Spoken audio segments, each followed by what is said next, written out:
me, my humble self, Sahid Olaiwaju. The topic we have today is logarithms of numbers without using tables.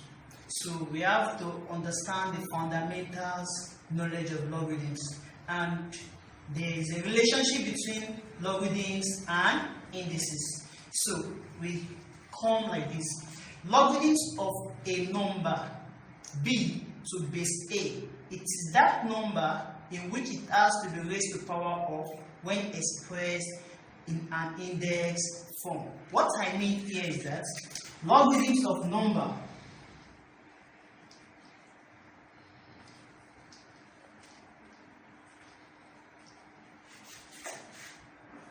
b to base a is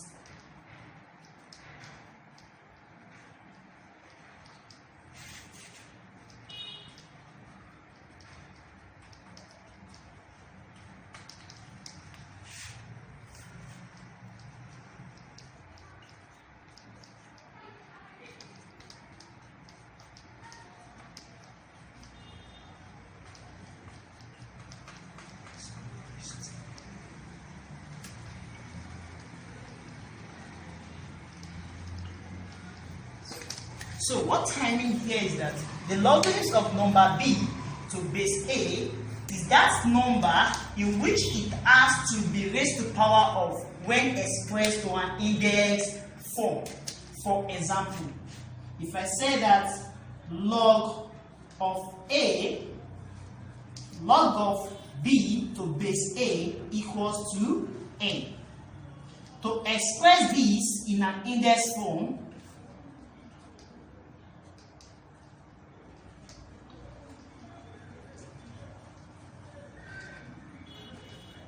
we have, what we just have to do here is that this b will remain there. When this a is going to the other side of this equal to, is going to carry this n as the power, a raised to the power of n. This is what you mean. This is the relationship between logarithms and indices. Log of b to base a equals to n can be expressed in an index by writing this b first equals to, when this a has to go to the other side, it's going to carry n as the power. It can, for example, if I said log 100 to base 10, now log 100 to base 10 equals to 2 is in logarithm form. So we can easily express it to an index form by writing this first, just like what we have did. 100 equals to, when this base is coming to this side, it's going to carry this 2 as the power of, you can see, is it not the same thing? 10 squared will give us 100. So let's move on again. It can't only be done with only this. You can still have many more examples. Let me call this example 1. Example 2, let's assume we have log 64 to base 2 equals to let me just say equals to 6.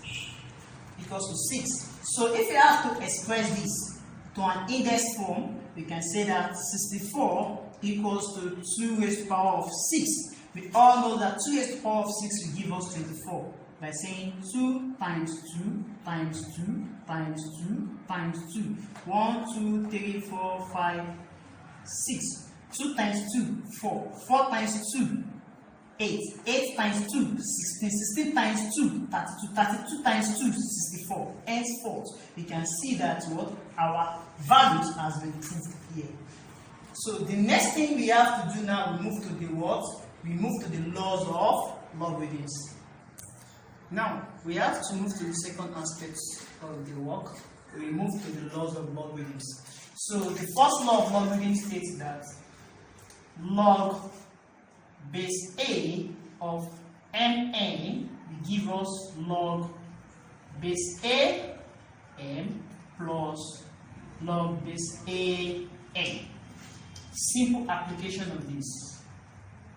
Simple application of this law. If you have log base a of 45 can still be written as what? Log base A of, you can split 45 into 2 parts by saying 9 times 7 will give us 45. Hence, from here, you can say log A of 9 plus log A of 7. It's very simple. We are asked to what? To apply this law, and they give us log A of 45. We just try to split 45 into 2 parts by saying 9 times 7 will give us 45, and we split it into 2 parts. So the law has been applied. Similarly, it can come this way by saying log base 2 of 8 plus log base 2 of 5. What you do here, you just said log base 2 into brackets 8 times 5. What you're going to have, log base 2 of 40. So this is as simple as that. This is as simple as that. But note that log A m plus log A n is not equals to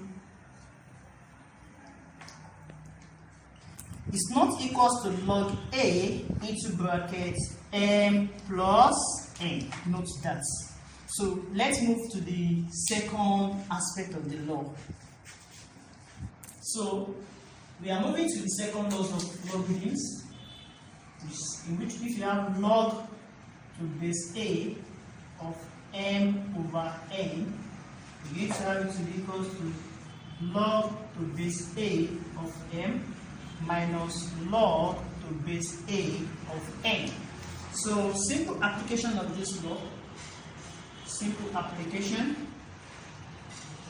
We have log base A of 70 divided by 7. Still the same thing as log base A 70 minus log base A of 7. And so and vice versa. Like for example, if I have to simplify, log base 3 of 15 minus log base 3 of 3, log base 3 of 5.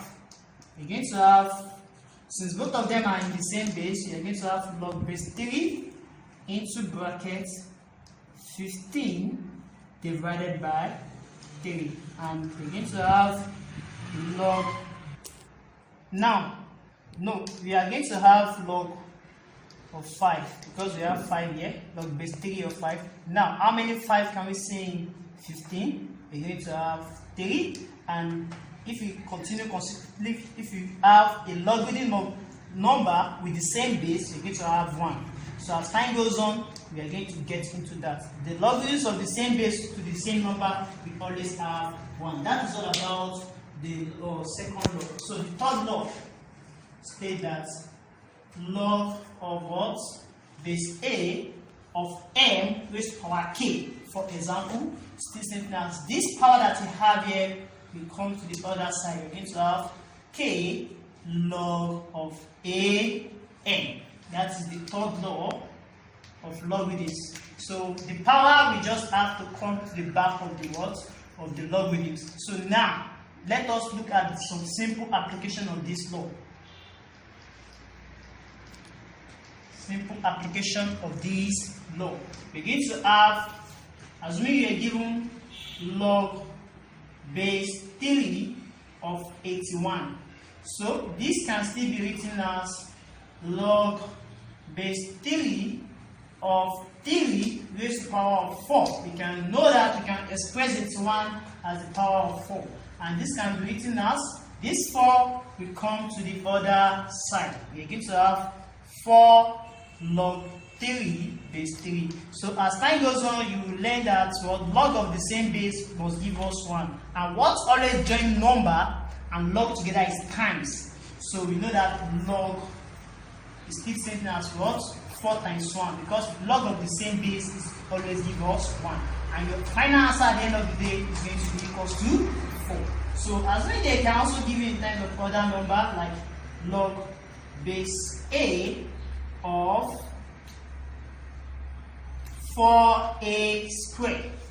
4a squared, for example. If you believe me, I can still write this as log base A 2a all squared. I think I'm still making sense. 2a all squared, because we say 2 squared will give us 4, a squared will give us a squared. So this will come to the other side here. I'm going to have 2 log a base 2a. So, and at the end, there's nothing you can do here again, because they are not in the same base. So you leave your answer that way. So always note this: if you have log a to base a, must always give us 1. And also note that log of a base to log of 1 to any base can be base a, can be base b, can be, which always give us 0. Log of 1 to any base can be base 8, can be base 2, can be base 100. It must always give us 0. Log of the same base to log of a number to the same base must always give us 1. That is the end of the logarithms of number. So we have to move to another chapter in which we are going to use these laws to solve complex logarithms problem. Thank you.